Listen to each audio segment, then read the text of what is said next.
할렐루야, 좋은 아침입니다. 오늘은 열왕기하 5장 20절부터 27절까지의 말씀을 통해서 하나님의 역사를 오염시켰던 게하시에 대한 내용을 함께 나누기를 원합니다.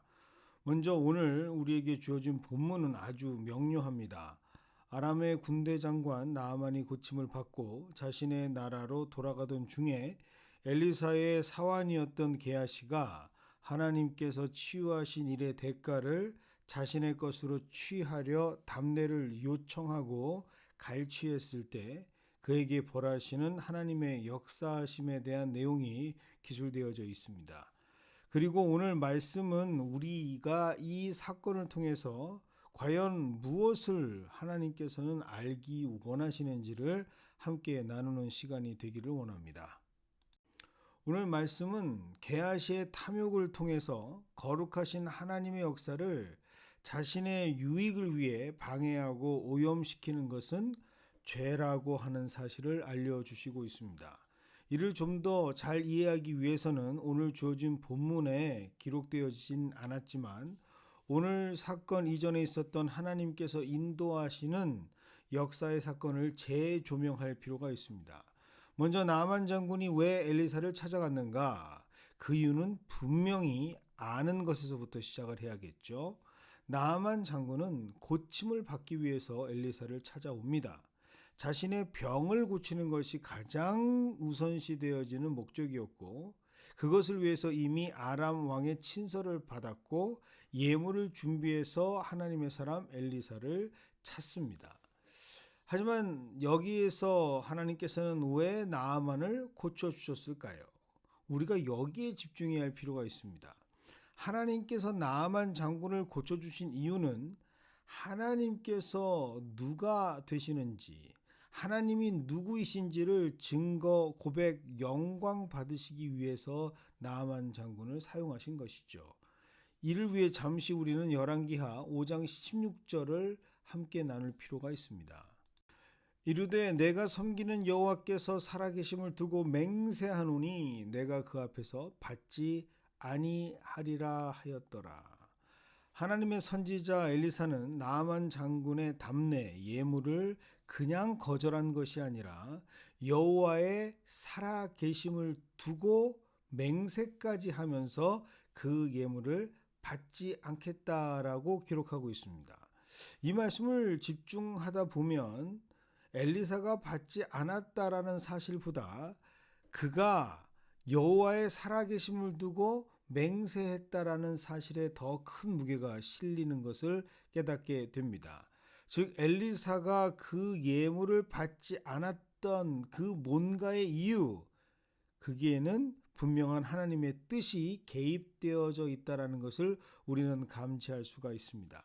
사실 엘리사가 풍족한 선지자가 아니었음을 우리는 다 알고 있습니다. 그에게는 그가 부양하고 가르쳐야 했던 가난한 선지 생도들이 늘 함께 했기 때문이죠. 오히려 그에게는 재물이 필요한 상황이었습니다. 그럼에도 불구하고 엘리사는 그 엄청난 가치의 답례를 거부합니다. 혹자들은 말합니다. 이방인의 재물이어서 그가 받지 않았다라고 말하는 사람들도 있습니다. 하지만 그들의 주장은 설득력이 없습니다.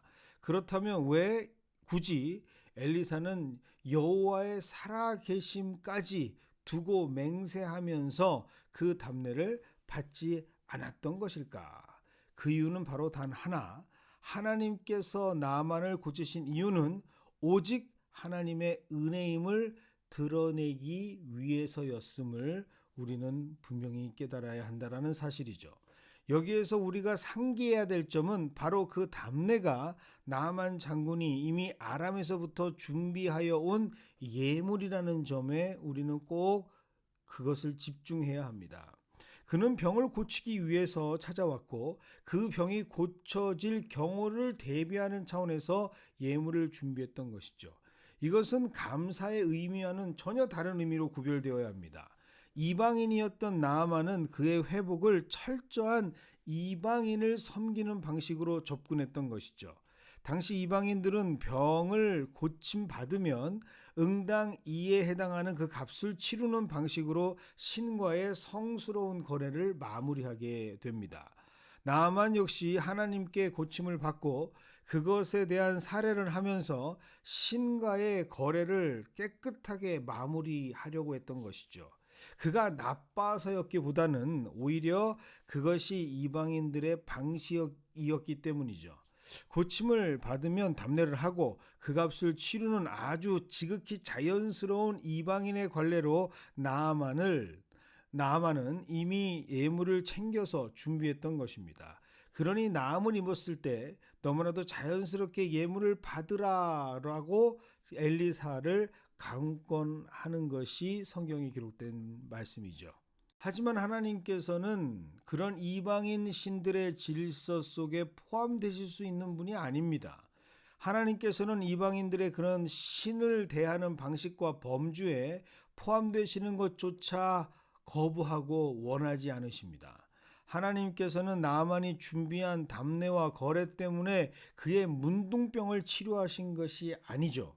하나님께서는 나아만 장군을 치료하신 그 이유, 단 하나의 이유, 바로 그의 입술을 통해서 오늘 15절에 고백된 것처럼 내가 이제 이스라엘 외에는 온 천하에 신이 없는 줄을 아나이다 라고 하는 이 고백을 듣기 위해서, 이 고백을 통해서 하나님이 어떤 분인지 증거 받으시고 영광 받기 원하셔서 그 일을 행하신 것인데, 즉 하나님의 입장에서는 나아만을 고쳐주는 것이 목적이 아니라 그 이방인을 통해 하나님이 누구이신지를 그의 고백을 받으시는 것이었기 때문에 그의 고백을 하나님께서 그 일을 감당케 하셨다면 그 모든 것은 그의 하나님을 높이는 고백을 통해서 마무리되게 되는 것입니다.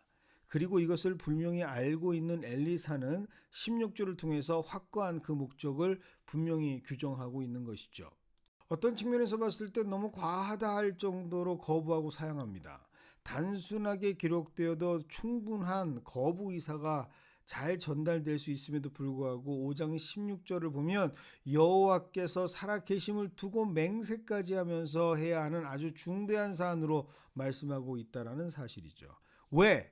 하나님은 이 사건을 통해 값없이 베풀어 주시는 하나님의 은혜만 기억되기를 원하셨기 때문입니다.